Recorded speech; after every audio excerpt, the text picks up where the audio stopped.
Assalamualaikum warahmatullahi wabarakatuh. Alhamdulillahirrabbilalamin. Halo teman-teman sekalian, saya Reza Mahendra, mahasiswa STIP Jakarta semester 4. Kali ini saya ingin menampilkan sebuah video tentang praktek mengajar atau micro teaching pada pembelajaran PAI di kelas 3 SDIT Darussalam Sengkubang. Oke, pada kali ini materi yang akan saya ajarkan adalah tentang kisah keteladanan Nabi Musa alaihi salam. Mau tahu kelanjutannya? Yuk kita lihat sama-sama videonya. Ini.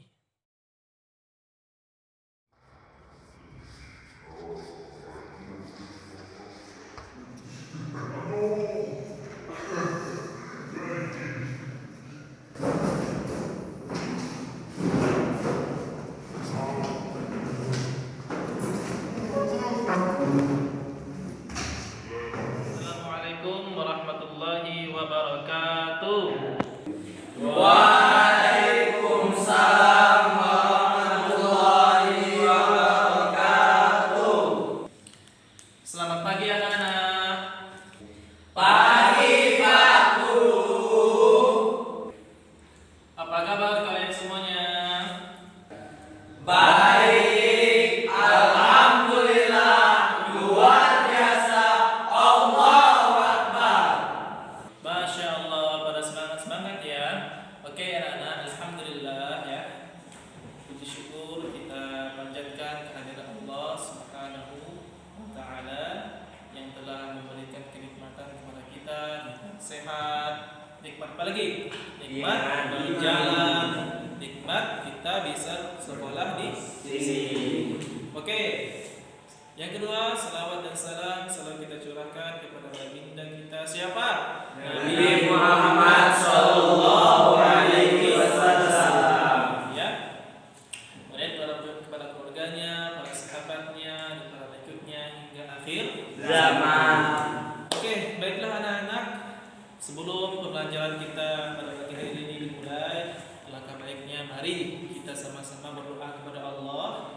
Kita minta keberkahan dari Allah. Kenapa? Ilmu itu dari Allah. Kita harus minta kepada Allah. Baik. Sebelum itu, siapa yang mau pimpin doa? Saya Pak Guru. Oh, Iqbal. Oke, kalau begitu silahkan Iqbal pimpin doanya. Baiklah teman-teman, sebelum kita memulai pembelajaran kita pada pagi hari ini, baiknya kita berdoa kepada Allah Subhanahu wa taala dengan membaca Al-Fatihah dengan bersama-sama. 1 2 3. A'udzu billahi minasy syaithanir rajim. Bismillahirrahmanirrahim. Alhamdulillahi rabbil alamin. Ar-Rahmanir-Rahim. Maliki yaumiddin. Iyyaka na'budu wa iyyaka nasta'in. Ihdinas siratal mustaqim. Siratal ladzina an'amta 'alaihim ghairil maghdubi 'alaihim waladdallin. Amin. Alhamdulillah ya. Baik, selanjutnya Bapak akan absen kalian satu persatu. Oke. Nanti siapa yang tidak hadir silahkan kalian kasih tahu ya. Oke, yang pertama Iqbal. Hadir Pak. Oke. Fuadi. Hadir Pak. Oke. Bilal. Hadir Pak. Oke, hadir ya. Rio. Hadir Pak. Oke. Dikin. Hadir Pak. Oh, hadir. Lukman. Hadir Pak. Oke, hadir ya. Adi. Sakit. Sakit. Kenapa? Sakit demam katanya Pak. Oh, begitu. Ya. Kemudian Asep. Asep kunjungan. Kunjungan kemana? Ke tempat neneknya. Oh, tempatnya. Oke. Baik, teman-teman, baik anak-anak sekalian, kita berdoa ya kepada Allah, mudah-mudahan Adi yang sedang sakit ya cepat disembuhkan oleh Allah Subhanahu wa taala. Amin. Baik. Anak-anak sekalian, ya. Hari ini pada kesempatan kali ini Bapak ingin menyampaikan kepada kalian semuanya pembelajaran pada hari ini. Oke. Sudah tahu hari ini kita mau belajar apa? Tidak tahu Pak. Tahu. Oke, hari ini kita akan belajar tentang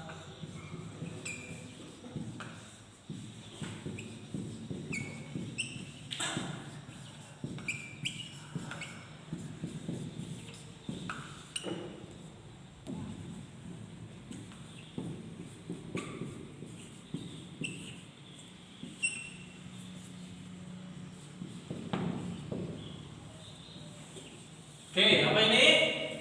Kisah keteladanan Nabi Musa alaihissalam. Siapa itu Nabi Musa alaihissalam? Nabi Allah. Musa Allah. Ya. Baik, anak-anak sekalian. Nah, kisah keteladanan Nabi Musa alaihissalam. Oke. Pada hari ini Bapak akan menjelaskan tentang ini. Oke, Bapak akan menceritakan sedikit tentang Nabi Musa ini. Nabi Musa ini yang anaknya itu lahir di daerah Timur Tengah, yang pertama Mesir. Yang mana pada waktu itu Mesir ya pada waktu itu dikuasai oleh seorang raja yang sangat zalim, yang sangat liar. Siapa? Tahu siapa? Tahu? Namanya adalah Raja Fir'aun. Apa? Fir'aun. Raja Fir'aun ini sangat zalim terhadap rakyatnya. Dia semena-mena. Bahkan ya, Raja Fir'aun ini mengakui dirinya itu sebagai Tuhan.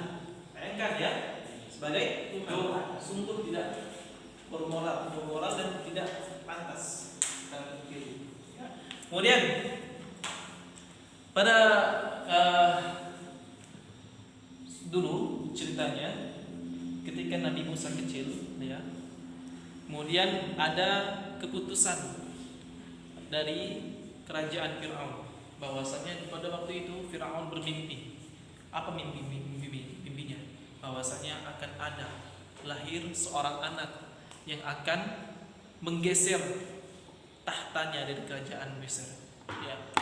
Anak itu akan membinasakannya jikalau dia lahir. Kemudian setelah dia itu mimpi, kemudian dia panggil ahli nujum namanya. Ahli nujum itu seperti ahli mentakwilkan mimpi di masanya itu. Kemudian ahli nujum itu menakwilkan mimpinya, menjelaskan mimpinya bahwasanya ini masuk. Kata ahli nujum itu ya anak-anak, mimpi itu sebagai tanda bahwasanya anak itu akan kelak ketika sudah dewasa dia akan membinasakan kerajaan Firaun gitu. Dan anak ini lahir di kalangan Bani Israil ya. Maka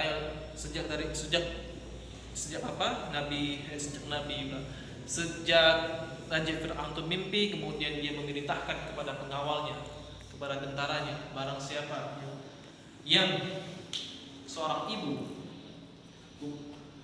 hamil kemudian melahirkan dari seorang ibu dari Bani Israil ya anak-anak, kemudian melahirkan seorang anak laki-laki, maka di waktu itu anak laki-laki itu, bayi itu langsung dibunuh oleh Raja Fir'aun.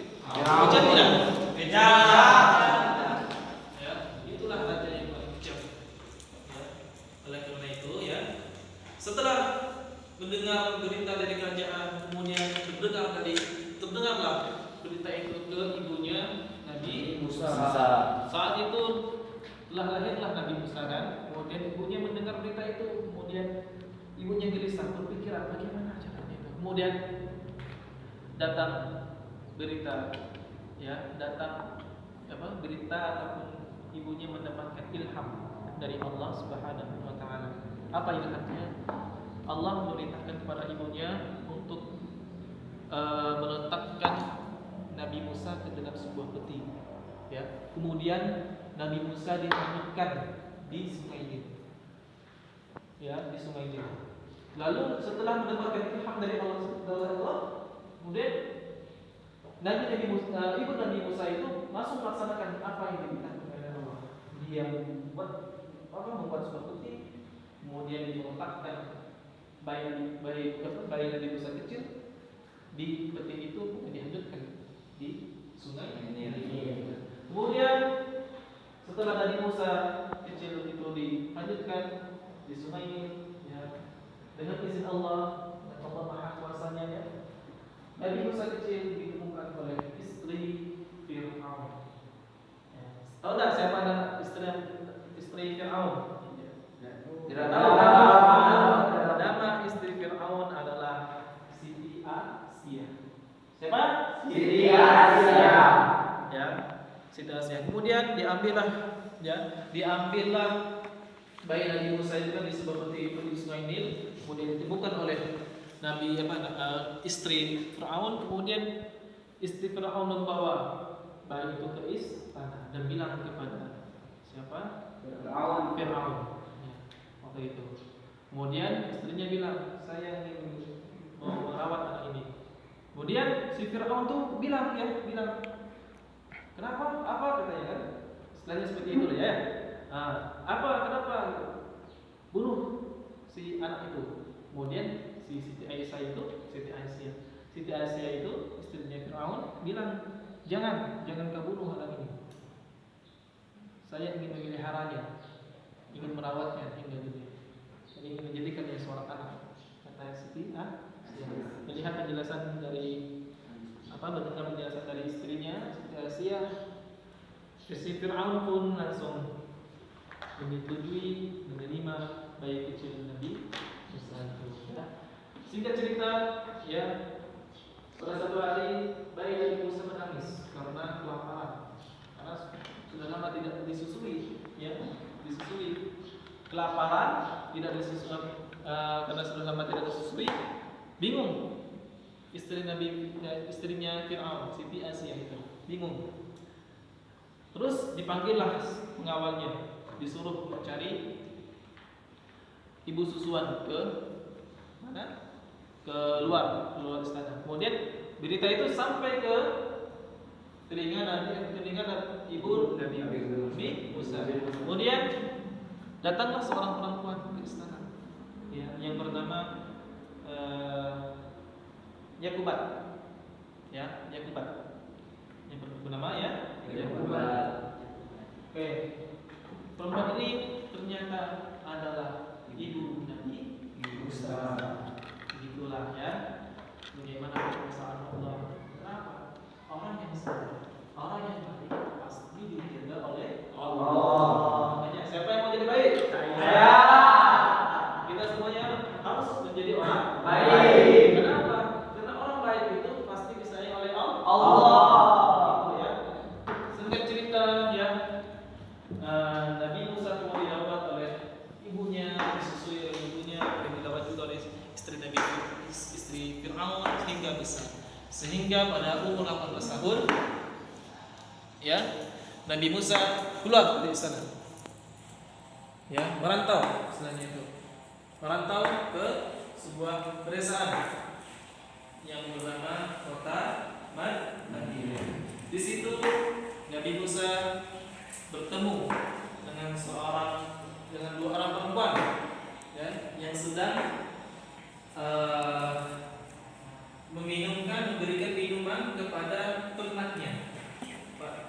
Kemudian melihat dua perempuan itu agak berusaha mengambil air di dalam sumur, datanglah Nabi Musa untuk membantu, ya. Kemudian setelah Nabi Musa membantu, kemudian kedua anak itu pulang ke orang tuanya.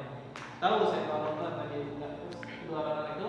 Tidak tahu, Pak. Kedua dari kedua anak itu Nabi Yusuf. Berceritalah ya. Kedua anak itu ke ayahnya. Ayah, tadi ada seorang pemuda ya, yang bernama Musa membantu kami mengambil air di sumber tempat. Kemudian singkat cerita dipanggil Nabi Musa ke rumah. Kan? Setelah itu Nabi Musa dijodohkan oleh Nabi Sa'id oleh anak yang bernama salah satu anaknya yang bernama Syakira. Siapa? Syakira. Setelah menikah, kemudian 10 tahun kemudian setelah menikah ya, menetap di Madian 10 tahun kemudian Nabi Musa ya pergi lagi berangkat ke Mesir ingin bertemu dengan Fir'aun karena perintah Allah ya. Kemudian di tengah jalan dia melihat suatu sinar di bukit apa? Sinai. Yang bernama bukit apa? Bukit Sinai. Itu juga disebut dengan bukit Tur Sinai. Ya, itu Sinai. Kemudian disitulah Nabi Musa bertemu dengan Allah. Kemudian Allah berfirman kepadanya, memberikan suatu kitab itu dengan nama kitab Taurat. Nah, situ ya. Kemudian setelah bicara dengan Allah tempat bukit bersenang itu, kemudian dia langsung ke Mesir bertemu dengan Fir'aun. Nabi Musa ke Mesir bertemu dengan Fir'aun ya, ingin apa? Mendakwakan bahwasanya Fir'aun telah melakukan hal yang sangat salah, sangat salah. Ya, sudah berbeda-beda. Karena dia telah menghapus itu. Yang patut kita sembah itu hanyalah Allah. Ya. Makanya tidak boleh ada satu manusia yang ingin mengaku sebagai itu. Kemudian datanglah si Fir'aun ke rumah, ke istana kerajaan Fir'aun. Kemudian di situ ingin Fir'aun mendakwakan mendakwakan Fir'aun. Nabi Musa ingin mendakwakan Fir'aun. Kemudian di situ malah Fir'aun menantang Nabi Musa. Apa ya? Nabi Fir'aun ya. Raja Fir'aun nantang Nabi Musa berduel lagi kekuatan sihir. Kemudian dipanggillah ahli sihir dari Fir'aun. Ahli sihir itu kemudian disuruh oleh Fir'aun, silakan silakan Fir'aun ahli sihir kau lawan si Musa itu. Kemudian ahli sihir itu mengambil sebuah bongkahan tali, kemudian dilemparlah tali itu ke tanah, ke lapangan, berubah tali itu menjadi ular kecil. Dengan izin Allah dan kekuasaan Allah, Nabi Musa langsung diperintahkan oleh Allah, melemparkanlah tongkatmu Nabi Musa ke lapangan. Berubahlah ya, tongkat Nabi Musa menjadi ular yang besar. Kemudian ular itu memakan seluruh ular-ular kecil milik si ahli sihir itu ya.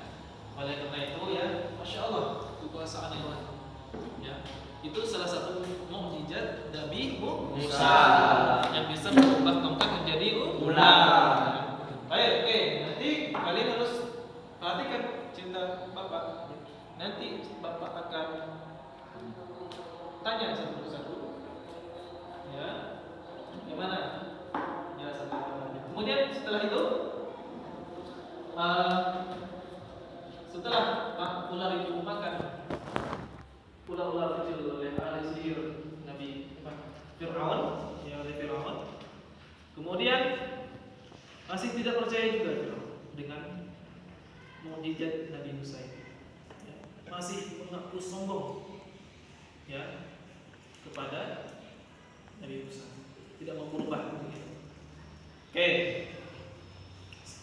Singkat cerita, ulang Nabi Musa sebentar. Nabi Musa kemudian Allah menimpakan azab kepada kerajaan Fir'aun. Ya. Allah mengirimkan wabah penyakit kepada Fir'aun. Didatangnya kata, didatangnya ulama, didatangnya serangga apapun untuk mengazab Fir'aun. Kemudian Fir'aun sudah merasa nyerah, kemudian meminta kepada Nabi Musa untuk berdoa kepada Allah agar Allah menghilangkan wabah penyakit yang ada di kerajaan. Berdoalah Nabi Musa. Berdoalah Nabi Musa. Setelah itu dikabulkan oleh Allah, wabah penyakit hilang dari kerajaan Fir'aun. Setelah wabah penyakit itu hilang, masih tidak percaya juga Fir'aun. Ya. Masih tidak mau berubah juga Fir'aun. Singkat cerita, ya, Nabi Musa dengan pengikutnya Bani Israil ingin meninggalkan Mesir. Setelah mereka ingin meninggalkan Mesir, ternyata di belakang sudah ada bala tentara Fir'aun yang mengejar rombongan Nabi Musa. Sampainya mereka di Laut Merah. Apa Laut Merah? Disitulah terjadi kekuasaan Allah yang sangat luar biasa. Nabi Musa membelah lautan dengan tongkatnya. Kemudian Allah memerintahkan Nabi Musa. Setelah mereka datang ke laut, Allah memerintahkan kepada Nabi Musa untuk melemparkan tongkatnya ke laut. Terbelahlah laut itu sampai ke batas daratannya sana. Ya, ujung daratan sana. Kemudian nyebranglah mereka rombongan Nabi Musa itu ke laut. Setelah menyeberang, ternyata di belakang masih dikejar oleh bala tentara Fir'aun. Setelah sampainya rombongan Nabi Musa ke ujung daratan laut itu, ya, kemudian bala tentara Fir'aun masih di tengah-tengah lautan, Allah menyatukan kembali lautan yang terbelah. Disitulah bala tentara Fir'aun yang sangat gagah perkasa pada waktu itu ditenggelamkan dan dibinasakan oleh Allah di lautan Laut Merah. Oke, ini mengajarkan kepada kita bahwasanya, ya, orang yang melakukan perbuatan zalim, orang yang melakukan perbuatan yang salah pasti diazab, pasti mendapatkan siksaan dari Allah Subhanahu wa Ta'ala. Oleh karena itu, ya, kita sebagai umat manusia sepatutnya untuk selalu berbuat baik. Orang baik itu disayang Allah, disayang juga dengan sesama manusia. Ya, makanya kita tak boleh, ya, melakukan hal-hal yang dilarang oleh Allah. Seperti itu, ya. Baik anak-anak, dari penjelasan Bapak tadi, siapa yang mau berkesimpulan apa saja yang menjadi pelajaran dari kisah dan Nabi Musa alaihissalam? Ya, baik anak-anak. Selanjutnya siapa yang mau memberikan kesimpulan tentang kisah yang Bapak ceritakan tentang kisah kepada Nabi Musa? Siapa? Pak. Oke, Pak Adi, silakan. Oke, kesimpulannya begini Pak, bahwa Nabi Musa itu dengan kesabaran dan keberaniannya dia berdakwah tidak pandang bulu, walaupun dengan raja yang hidup pada masa itu yang sangat zolim sekali Pak. Masya Allah. Bagus, tepuk tangan untuk Pak Adi. Kemudian siapa lagi? Saya Pak, Oh, Bilal, silakan. bahwasanya orang baik selalu dijaga Allah, sedangkan orang jahat akan selalu diazab oleh Allah. Oke. Jelasan dari Pak Adi, jelasan dari Bilal sangatlah bagus, ya. Jadi jikalau kita menjadi orang baik, kita akan disayang oleh Allah dan disayang oleh sesama manusia.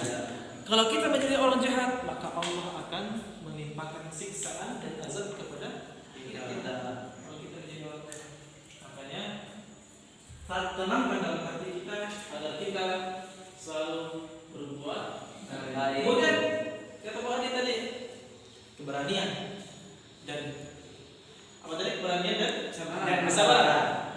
Keberanian dan kesabaran dalam berdakwah harus kita contohi oleh Nabi Musa.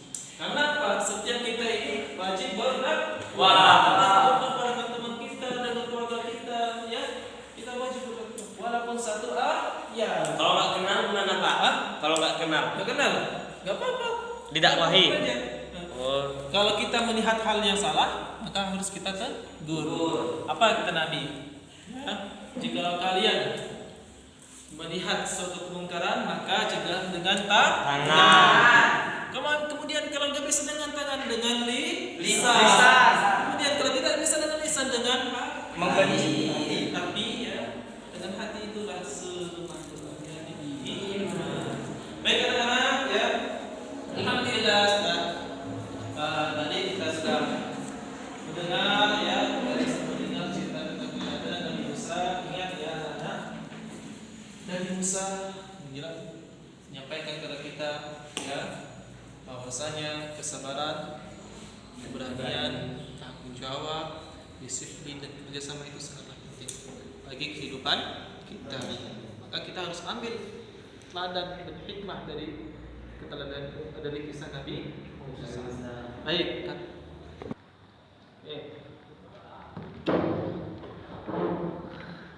Oke, baik anak-anak, alhamdulillah ya pembelajaran kita karena waktunya sudah menunjukkan waktu jam nanti pelajaran.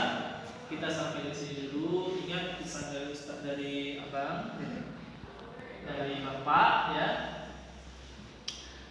bahwasanya kita harus kalian semua harus rajin belajar. Nah, dengan belajar kita akan mendapatkan sebuah ilmu yang akan menjadikan kita berguna di suatu saat nanti ya. Baik, sebelum kita pulang, sebelum pembelajaran ini diselesaikan, mari kita sama-sama berdoa dulu ya dengan doa membaca doa kafaratul majlis. Semuanya ikut Bapak ya. Iya.